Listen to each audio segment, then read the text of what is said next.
आज आया है ना मंदूर के भैया जी बिरयानी, जो कि ये है महाराजा चौक के पास। तो दोस्त की बर्थडे पार्टी रही से तो वहाँ आया नमन। यहाँ सब जन सेल्फी लेम लगे हुए। अब जैसे तैसे मस्त खाना आई से देखत दुखत। अब खाना आई से बटर चिकन। तो बटर चिकन तो मैं नहीं खाऊँ, तो मैं अपन बिरयानी की वेट करत रही हूँ कि जल्दी से आ जाए तो आगे। मोर बिरयानी जैसे ही आई ओकर बाद में यहाँ टूट पड़े। देखो कितना खिला खिला मस्त, इतना सुंदर बिरयानी। अब खाए ला भिड़े हमन सब। तो मैं तो भैया तान के खाया, मज़ा आ गया मोला। बट मोर दोस्त मन जो है बटर चिकन मिलाई रही से वो हो गए कच्चा। तो हम मतलब फिर से मंगाने लगिस।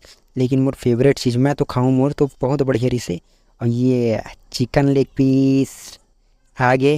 हाँ हाँ हाँ। अब खाए के बाद इतना आनंद आई से कि पेट तो हो गया फुल टन। चले अब हाथ धोए बर। अब बिलिंग के टाइम